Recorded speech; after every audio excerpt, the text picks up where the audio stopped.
Content presented in Cheshire Corners is for educational and informational purposes only.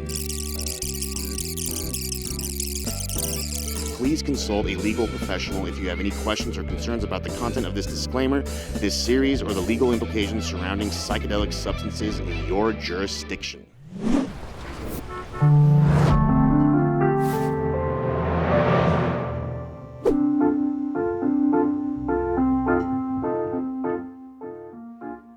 Welcome to Cheshire Corners. My name is Rita Tsalyuk, and I welcome you to trip through the looking glass with us.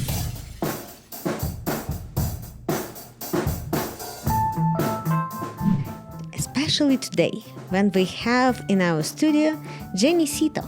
Am I correct pronouncing your name? Yeah, that was perfect. See?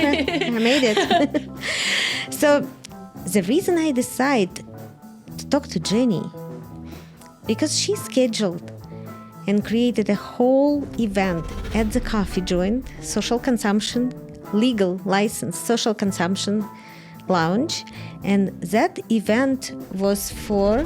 Well, it's tonight. It's for suicide awareness and suicide prevention. So, yeah, thank you so much for allowing me to host it here at the coffee joint, because when I came in for another event, I was just blown away by the art, the space, all the signage. It was my first time coming to a venue like this because I'm from Boston, and Boston was kind of late in the game to legalize marijuana. Initially, you had to have a medical card, and it is recreational now. But to be able to go to a location and be able to imbibe and enjoy and be with other people and in a space, in a container that felt really vibrant and creative. Like, it's really amazing what you guys have done here. We need all the help we can get. We're asking you guys, our viewers, please help us out. Please like this video, subscribe, and then we will put Jenney's contacts in the details of the video so you can contact her, and let's just see why she decided that this subject is so important. And it is very important for us at the coffee joint and at Almadelic, when we kind of looking through the lens of psychedelics, looking at the world, and we see so many things that can be improved and so much we can do better with the knowledge we're getting. So, Jenney, tell us your story. We're writing a little psychedelic Bible here. So, Story of Jenney. Sure, that sounds good. Well, thank you so much again. So, hi, everyone. My name is Jenney Sito, and I'm from Boston, Massachusetts. I literally just moved here to, not even Denver, but to Colorado this year, January 2025. And moving here, within the first month, I started to hear stories from people where they were telling me things other people in other places would never want to talk about. So in Boston and California, most people like to keep their lives a little bit private. But coming here, I was mind blown. Maybe it's the psychedelics, who knows? Maybe we're high, maybe we're on shrooms, who knows? But people were talking about their issues with alcoholism, with their mental health, with people passing away for various reasons, and some within their control and some not within their control. And for me personally, this event, the Serenity Circle, this has been an iteration over 5 years now. So the first time I held it was in 2020. And the reason why I started Serenity Circle is because I was in a program called Self-Expression and Leadership Program. And we all had to work on something that we really cared about and we were passionate about. And for me, it always comes as a surprise to people. I am a suicide survivor. So when I share my story, people are shocked because I seem like such a happy, bubbly person. And I can feel it percolating. I can feel the tears percolating already. It's just like, oh my gosh, not yet. But the thing is, everyone always wants to put an image on the surface. And underneath, you never know what's going on with people. And I think the reason why I got introduced to the world of psychedelics. Now, I will say the Serenity Circle in its initial first 5 years had nothing to do with psychedelics. So this is, for me, the first initial chapter of like, that's why I liked your space, because I was like, oh, people can smoke weed and get high, and then they can be in a different space for this event, which might be better because for a lot of people, talking about suicide can be such a heavy topic. And that's why I have my event, because we need to talk about it. In the very beginning, you know, when I first started the Serenity Circle, it was about supporting your loved ones who might be suicidal, because a lot of people, especially at that time in my life, a lot of my friends and people knew at least one other person who was suicidal, because I started this in 2020. So that was COVID, right? And the pandemic was happening. Everyone was freaking out. And I'm somebody who all my life I've been really outspoken, and I realized that, oh, I feel the tears. Okay. I realized that, oh, damn it, I knew it. Okay. It's okay, it's No, okay. I'm totally fine. But I realized that when I was struggling with mental health, first of all, we talked a little bit about I'm Chinese. So in, not just Chinese, but in Asian culture, mental health is like something you don't talk about at all. And people that I knew and their family members who had some mental health issues, those family members, when the family tried to approach them to talk to them and help them, they literally said, I'd rather die than admit that I had a mental health issue. And then even within my family, we tried to, like, you know, it can even happen that people with mental health issues would refuse to get help and choose to not even meet their family members or meet their grandchildren, you know, even if they're threatened with that. They'll say, fine, I'll never meet them. It's that bad. It's like, so the stigma around mental health is just, it was like, how do you say it? It's almost like being dipped in a vat of syrup or something, and you're like stuck in this gooey thing, and you want to talk about something, but you're literally choking. And like, that was how I felt. I was just like, I wanted to talk to people about what was going on. But in my life at that time in particular, there was no one. Even when I tried to ask for help, people almost didn't even hear me, or didn't hear what I was trying to say. Or maybe, you know, for me, I can recognize my way of asking for help, which everyone has different signs. I can really relate to this because I also had 2 depressions, and I'm a very open person. And I'm also, I don't think I can wait. I'm very patient. I can wait a whole 15 minutes. If it takes more than 15 minutes to tell the world, I can't do it. I have to.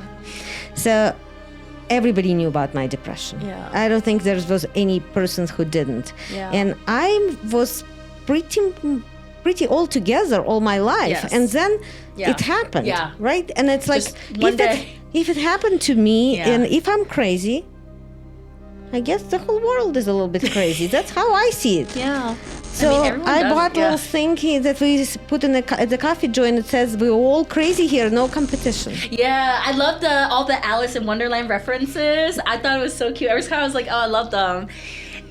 But yeah, so in the beginning, the Serenity Circle was created about real talk around suicide. Let's have real talk about suicide prevention so we don't have to suffer alone or let our loved ones suffer alone. Because that's what was happening, you know. I was suffering alone. And sometimes I would reach out to some of my friends, but because they are not professionals, they didn't know how to help me, you know? They didn't know what to say, they didn't know what to do, they were like concerned about me, but they were semi-scared, but they knew I was fine, but at the same time they knew, since I was talking to them about these things, they knew that I wasn't okay, but they didn't have the scripts to use about what to say to me that could be helpful. And even some friends that I went to talk about it, they were just like, what do you have to be depressed about? Like, just get over it. You know, like they just didn't understand. They had no empathy, no compassion, no understanding. I guess I'm jealous of the people who've never been depressed, because it's like, when you're depressed, it's a dark place you go to, and it's gonna look different for everyone, but what you said, everyone's a little bit crazy. Everyone experiences good times and bad times. And when we experience those bad times, it's knowing how we can go through that process in a healthy manner, because a lot of people might drink, do drugs, and, escape thinking about their problems. And then the longer they avoid addressing it, the worse and worse it gets over time. And then however they're using, whatever methods they're using to cope, if it's healthy, that's great. But if it's not healthy, they're going down a dark hole that sometimes some of them can't get out of. So that was recognizing that suicide it is a desperate attempt to escape suffering that's become unbearable for those people. And we might not always see it, that's the thing that scares me sometimes. People might seem fine one day, and then the next week you hear in the news and people are hush about why, and then, you learn why, and then it's one of those things where there's shame everywhere. The reason why I'm hosting this event, I feel like, is because I'm hoping that people realize that they have people who love them, that there are resources available, and that people do care, and that they want to help them. They just don't know how. And I just remember, the only time I've ever attempted suicide was actually in high school. I was between 16 and 18, and at that time I just didn't even know better. But as I got older, then I started going to therapy. I started trying other things. But there was this one moment in my life where, kind of like what you were saying, my life on the outside looked perfect. I mean, it looked like I had everything. It really did. And again, in my own head, I was convincing myself that it was the perfect life, because it was what my parents taught me I wanted. It was what society taught me I wanted. It was what I was almost raised to think, or maybe even brainwashed to think that this is what I wanted. And, I was happy. It wasn't like that was all a pretense. However, what I couldn't ignore is that this one week in particular, and then this one day, I couldn't stop imagining certain images, and I had to call the suicide hotline 6 times in one day. And that's when I told myself, I was like, okay, Jenney, obviously something's wrong, because you're having all these thoughts. You can't get these images out of your head. You don't want to do anything to harm yourself. However, the fact that you can't stop thinking about this, the fact that you have to call the suicide hotline 6 times, and then they kept asking you, are you okay? And then I'm just like, am I okay? If I keep thinking this, and then so that weekend, I had to make a huge life change that completely changed the trajectory of everything. And it impacted a lot of people. It impacted families, impacted my families, impacted other people's families. And but at the end of the day, I've realized, there's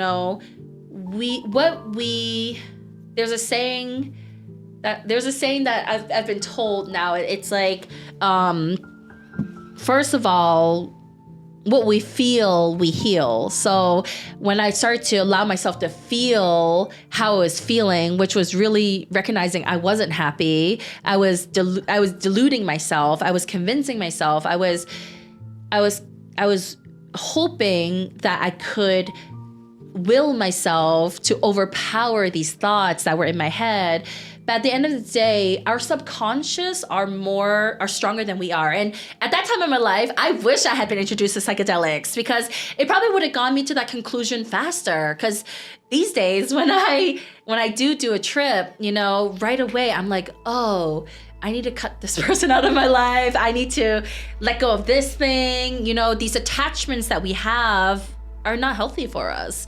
And, you were asking me a little bit about religion, and for me, I'm learning about the Tao Te Ching, which is Taoism, and there's a teaching called Wu Wei, and it's really about this way of living that's effortless effort, and it really is about going with the flow and kind of being one with nature. And I think that's why psychedelics, when I've gotten introduced to them, and as I've been experimenting with them, and as I've seen the positive influence it's had in my life, in allowing myself to feel my emotions, then to process and link with what is causing me to feel the way I'm feeling, being more in touch with my body, being more in touch with what's happening. And then it's also making me more conscious and aware of my relationships with other people and whether they are positive or negative. Because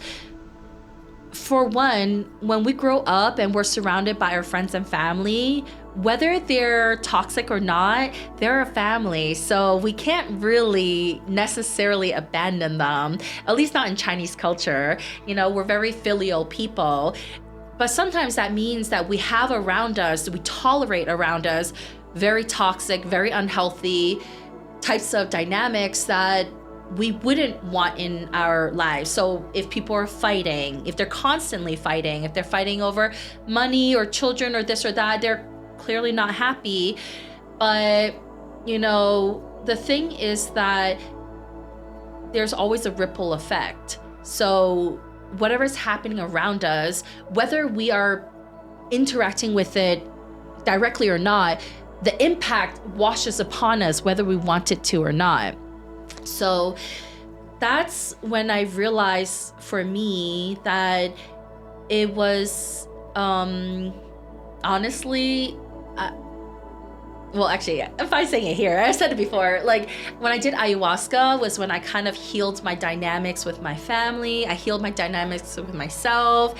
And that allowed me to really expand my ability to love first myself, my family, the people around me, but then the world at large, because it allowed me to understand, like, we are all human. We all go through the same things. What's happening within us is not unique because it's happening within each of us in different ways.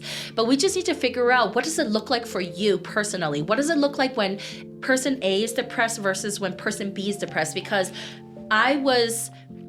I tell people this sometimes. When I was a senior, I was featured in this article in a newspaper, and it was something along the lines of like, are we pushing our high school kids too hard for academic or something? It was something along the lines of like, are kids doing too much these days? And like for me, I was like, hello, this is a cry for help, duh. Like you wrote an article about me saying that this is problematic, and yet no one is asking me if I'm okay, even though clearly somebody was thinking maybe it is pushing the limit.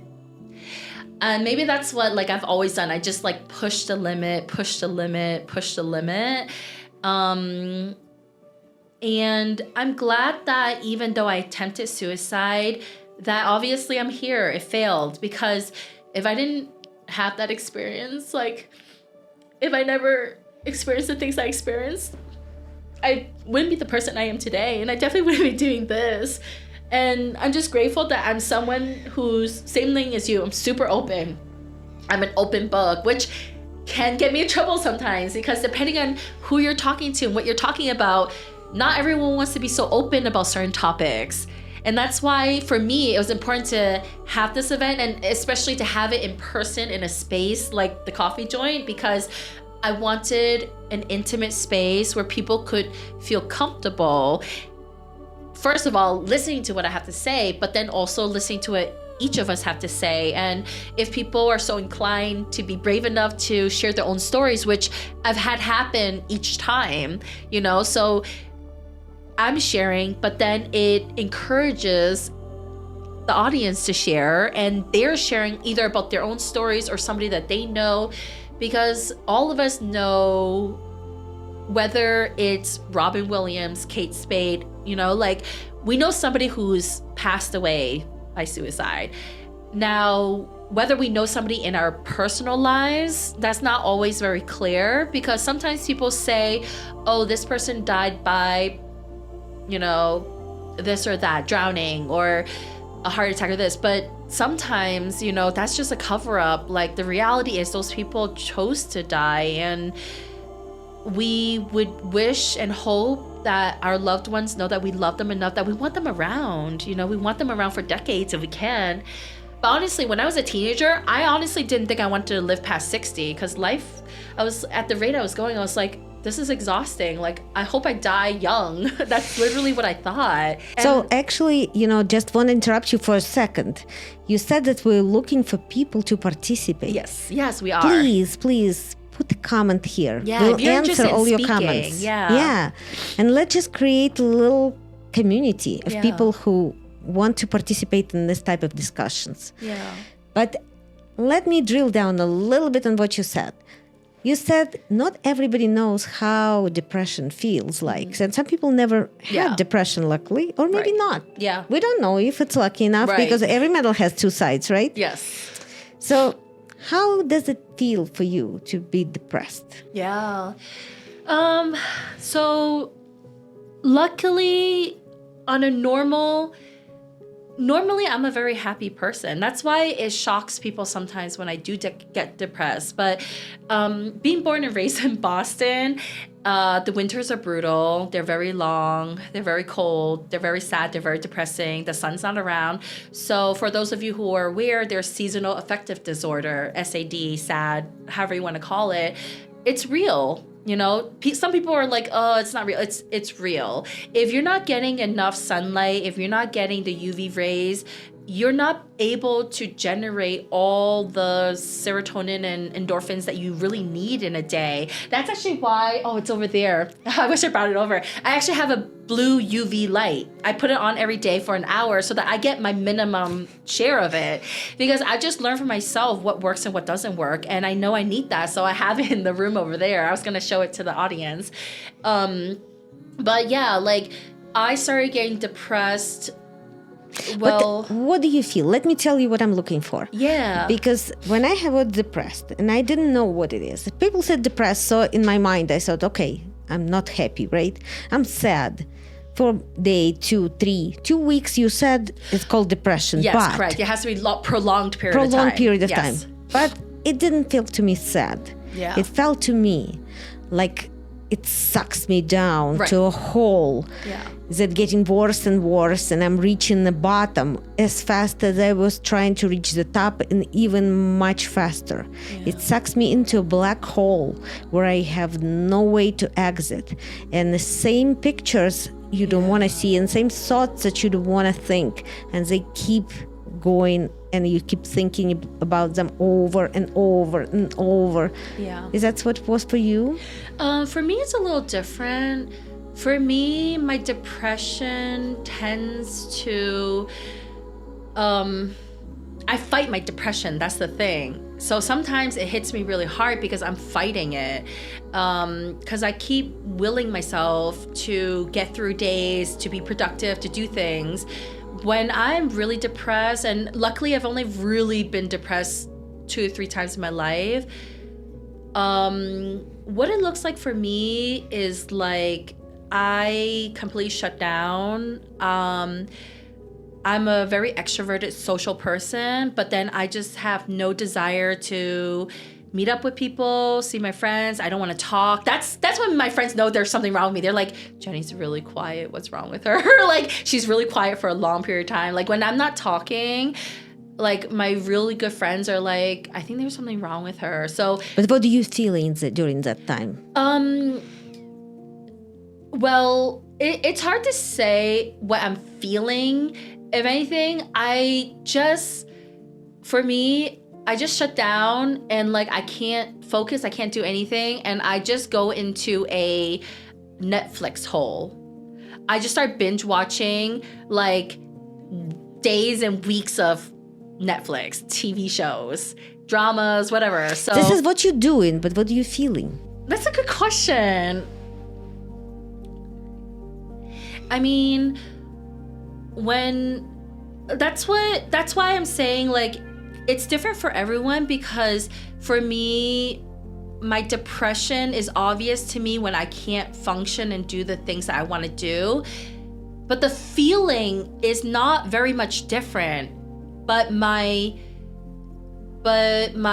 productivity, my functioning, everything, it just shuts down on me. And then for me, it's not so much sadness as numbness. I'm just very numb, and I don't enjoy the things that I normally enjoy anymore, and I might still be productive, I might still be doing things, but What about guilt?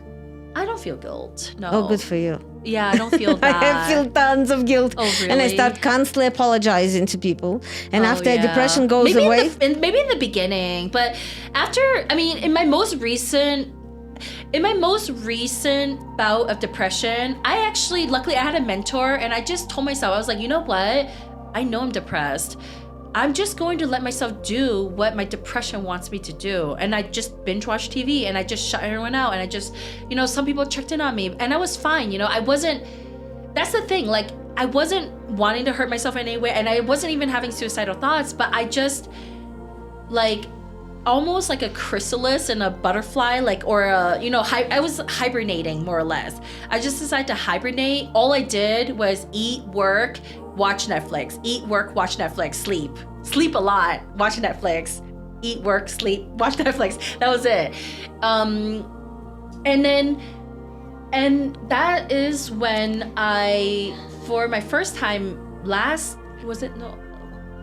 within the last few years, I finally did take medication, because I was trying to avoid it for the longest time. I was trying to do it holistically. I was trying to do it by exercise, sunshine, all the healthy things. I'm trying to remember what else. And I did try to use weed for a while to like help me modulate my like emotions and like get that high and feel good. But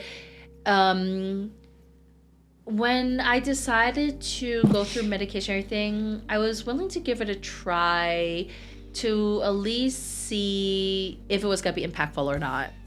And I'm grateful that I at least experienced it, because now when people talk to me about medication, I can understand what they're going through, because I went through it myself. SSRIs you're talking about?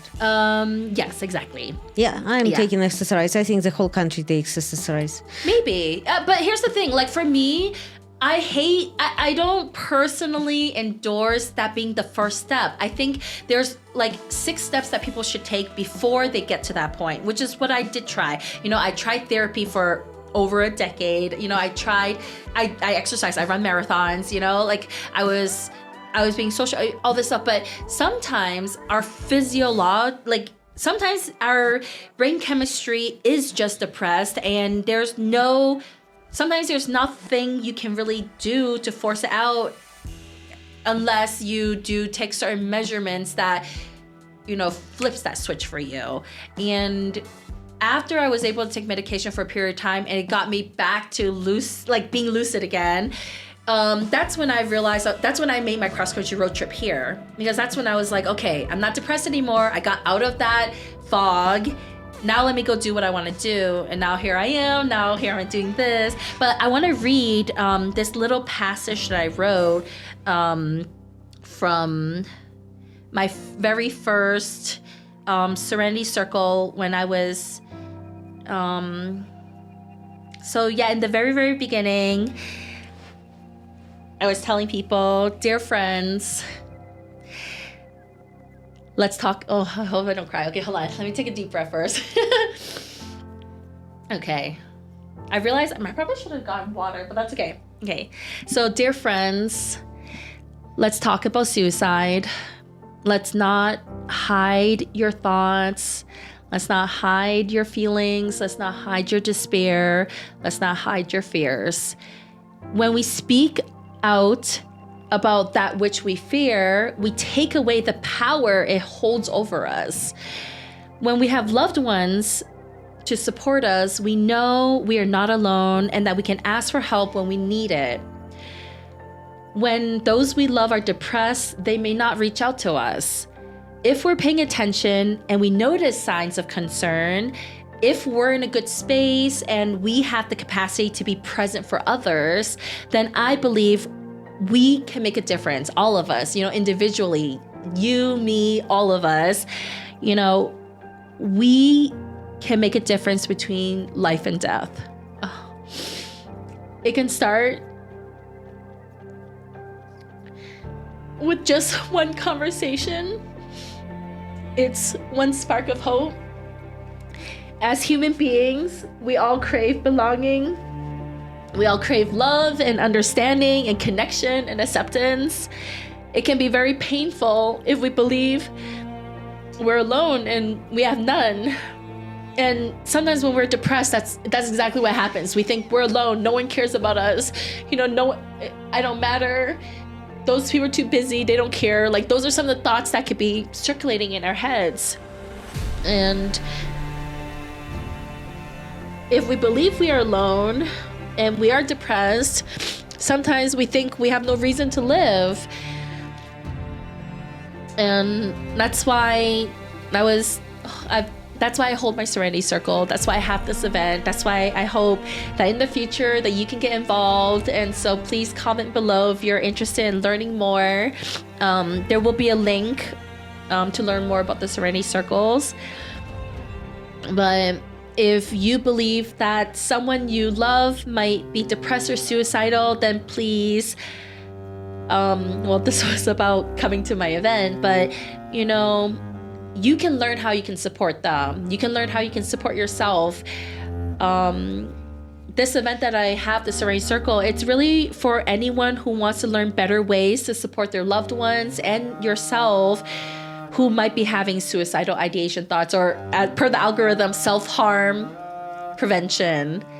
And so this is for anyone who wants to improve their communication with and empathy for their loved ones.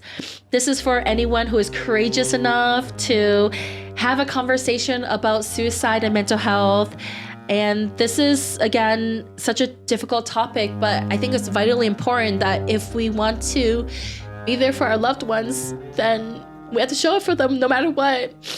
Not just in good times, but particularly in the bad times. So yeah, sorry for getting all emotional, but whatever. I just want to thank you all in advance for watching this video, and hopefully for joining me in this difficult and comfortable conversation. These events, this is probably my 20th one now. So I've been doing it for a while, and each time, I do it because I've had just a handful of people come up to me and they told me, like, hey, I took what you shared with me and I talked to that person and they're still here. So yeah, when I came to Colorado, to Denver, I just felt called to have my Serenity Circle again, even though it's been almost 2 years since my last in-person event in Boston. And the reason why was because I just felt this calling here that it was needed and that people would appreciate it, having the conversations. My first month introduction here to Colorado, I was gifted a lot of mushrooms, and it made me realize that when people are really going deep within themselves and exploring their inner worlds with psychedelics, there's no place to hide, the psychedelics are going to go through your body, and whatever is going to show up is going to show up. So if the reality is that you are hiding something from yourself, you're not going to be able to hide it when you are, when you're tripping, like you're just.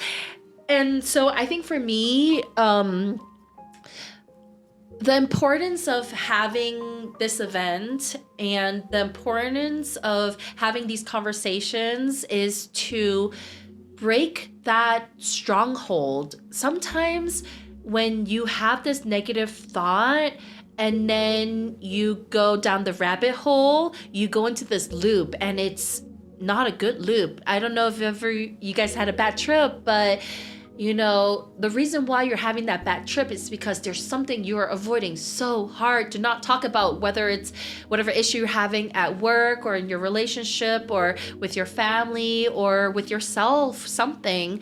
We all struggle with things at every point in our lives. No one's perfect. So the reality is that when you are fighting even thinking about or talking about these issues, that's when they have such a strong grip on you. And then the best release is to talk about it, because once you talk about it and it's out there, the weight comes out of your body, comes out of your mind, and into this new space that, especially with, depending on who you're talking to, and especially if it's a safe space, like with a professional or with people who are trained or at least empathetic and caring, what's vitally important is just to have the right container where you feel comfortable admitting your deep, dark secrets, and you realize other people are chiming in and saying, oh, me too, me too, me too. And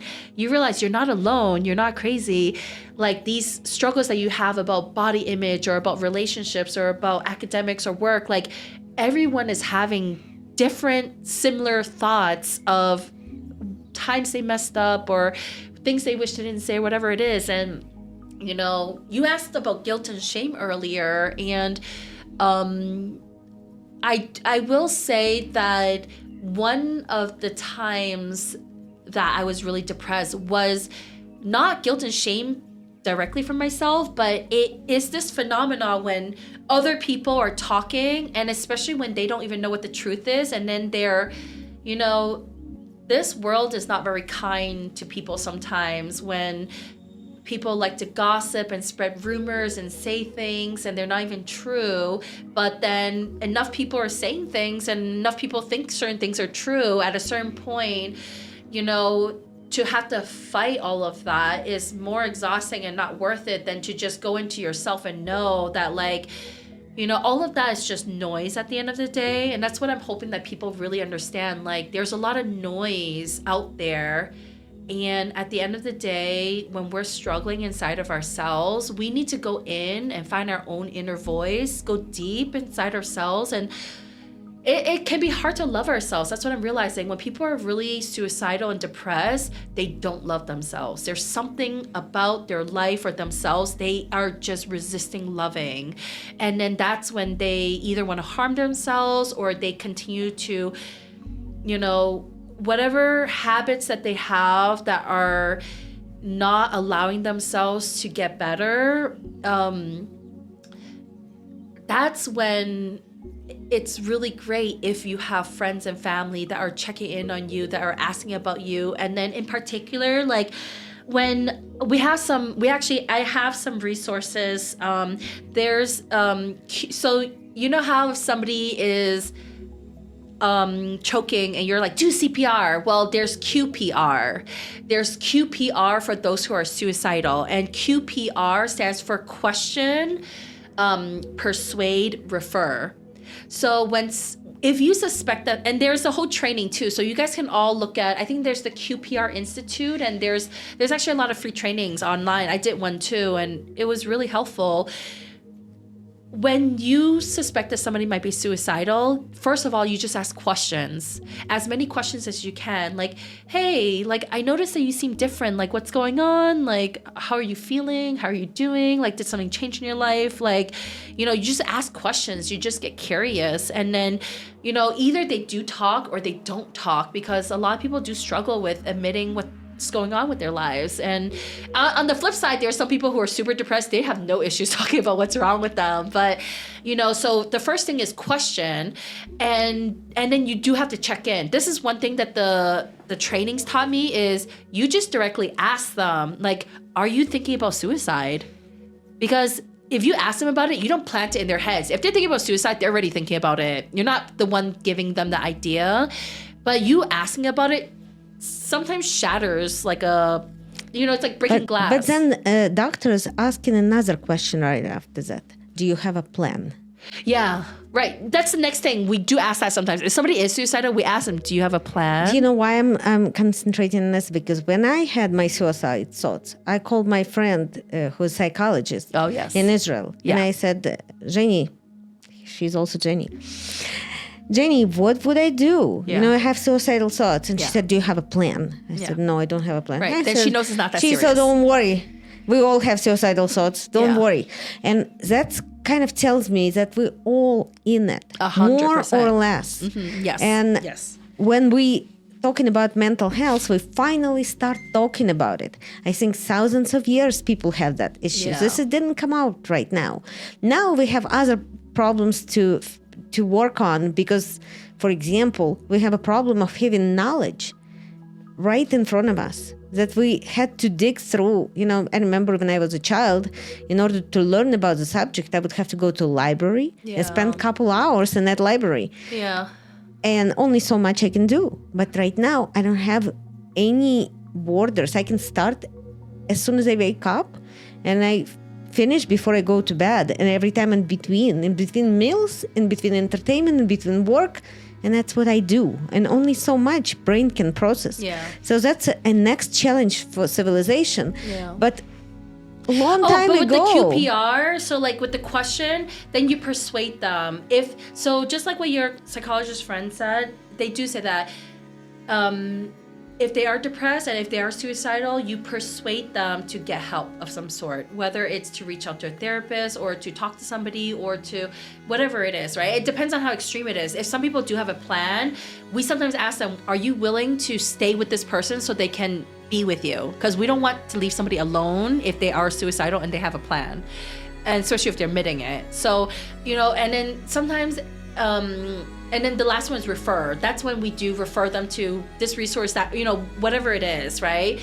But I just remember like having people in my life that did have a plan and would tell me about it. And then I would have to check in on them all the time. And then at a certain point, I did realize, like what you said, some of them, they have, they think about it, but they're never going to do anything about it, which is the best, like, that's the best case scenario. Like, you have the thoughts, but you're not going to do anything about it. That's great. Now, it's when people have the thoughts, they do have a plan, and they do want to do something about it. That's when the interventions need to happen. That's when you need to start asking questions. You need to get curious. You need to be present. The more present people are and having these conversations, then it might just be enough for the tipping point where, there was a friend of mine, then she would start going for walks, and then she would start, she did reach out to a therapist, and it was like really slow and it took a lot of time, but eventually, that person got better. So in my search of how to help people with depression, I haven't really focused on harming themselves, but even depression, which I had twice, and I think this is the worst thing I ever been in. Yeah. If I don't believe in hell, but if I can imagine hell, that would be it. And also, I can also tell that this is two sides of the medal. After you're coming out of depression, you're coming out with tons of energy, and you're coming out with something that you feel like you became really powerful. Yeah.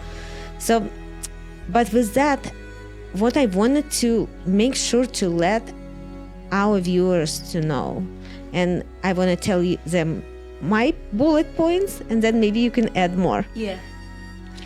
First, I want to tell everybody that this is not new. People had these thoughts and these problems for as long as they were created. People were figuring out the different ways to deal with them. Sometimes very successful, sometimes not so much. Sometimes 60,000 women were killed during Inquisition for trying to do mental health work. Yeah. We are in some ways lucky because we have psychedelics getting legalized here. Yeah. And what it means for us, that people will start learning about psychedelics, and not just psychedelics, but about our mind and consciousness, and what do we need to take better care of our mental health, because this is just important, maybe even more important than our health. And we're learning it slowly, day by day, but I think it's going in the right direction. So what I want for people to know, what we learned so far. So far we learned that we all have these problems. So far we learned that we can get out of it. This is not the end. People who were facing this hell, they were able to get out of the hell. There is a light in the end of the tunnel. And then we very live creatures. We're not AI. We need warmth, we need friends, we need community. Yeah. That's what I think we learn from all of this. And it's just 100%. so important for us to keep each other informed and keep our friends circle big and together. And also maybe at some point we'll definitely figure out what else psychedelics telling us, that we are all one. Yeah. Doesn't matter from what side of the world we came. Right. Doesn't matter of all history, and if we like each other or we're not liking each other so much, we're still just one. So a lot of things that we do, like wars, they're kind of stupid. And maybe the next generation, or maybe few generations after, will figure out better recipes than we have. Hopefully, yeah. Yeah, I think for me, my top 3 like points I want everyone to take away from this, the first of which is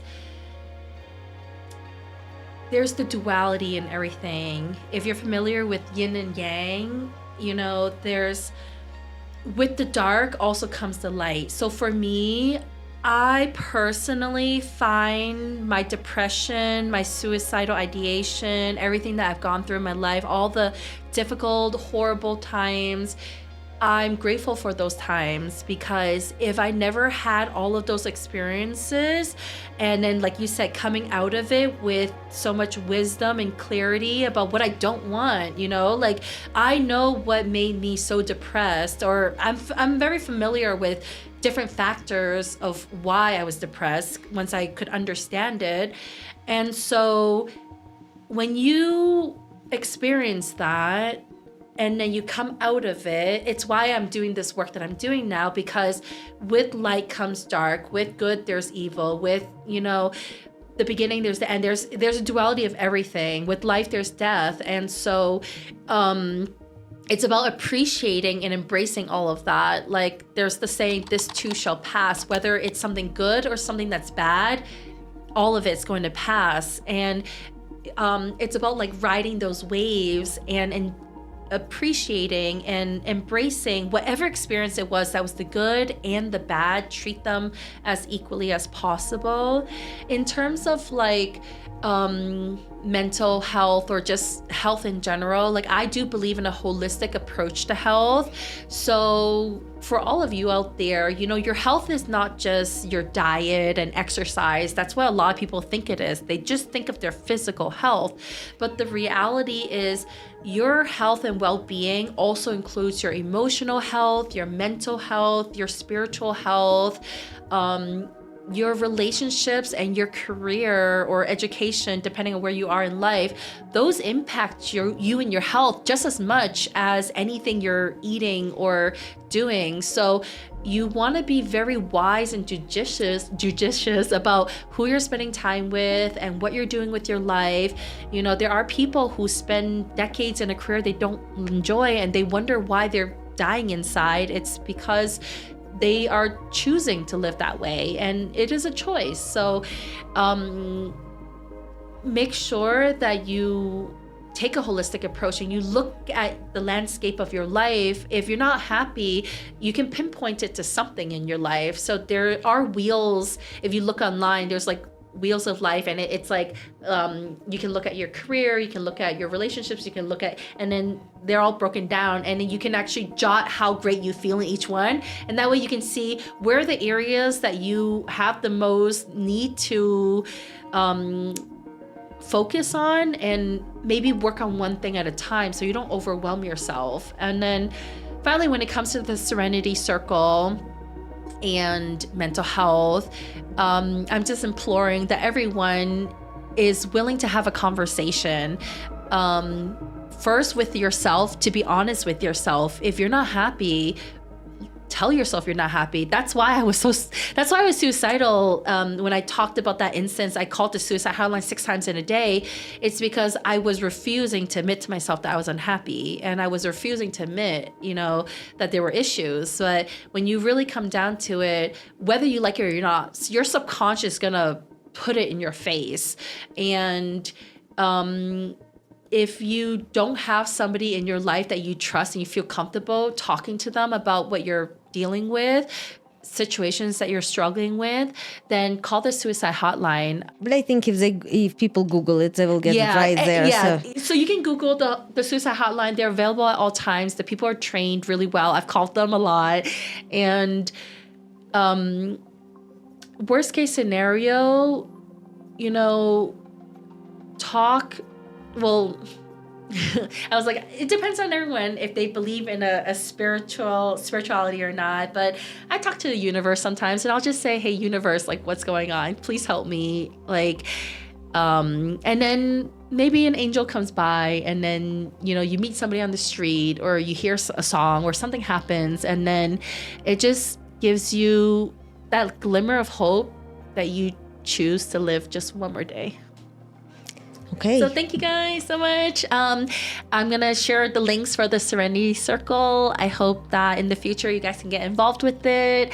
Again, my name is Jenney Cito, and I'm just very grateful for this opportunity to share about, okay. I do want to say, I am very interested in, the relationship of psychedelics and mental health. I know a lot of practitioners these days, therapists, psychologists, and different practitioners are now incorporating MDMA and mushrooms, and they're testing it, and they're seeing a positive outcome. So I'm hoping that can. I know it's kind of a radical thought for some people because these used to be illegal, but I'm hoping that we can decriminalize and then even advocate for psychedelics to be used in the mental health world, because there is evidence that it can help those clients, those patients, overcome something in their head that they haven't been able to with medication and with talk therapy. So I'm really hoping to find some practitioner who is already implementing psychedelics into their practices and helping people overcome, whatever issues they're dealing with. I'm really hoping that you might be my next speaker. So, and actually for that, we have an Almadelic directory of facilitators and therapists who's practicing psychedelics. Oh, really? So that's wonderful. You're in the right place. That's great. I knew it. Well, thank you, everybody. And group hug. Yeah. Please like us, subscribe to this channel, and put your comments. Appreciate you. Thank you. Bye. Yes. Oh, yeah. Thank you so much. Let me give you a quick hug, and then thank you so much. That was so great. Thank you. You have my number? Yes, I do. Thank you so much.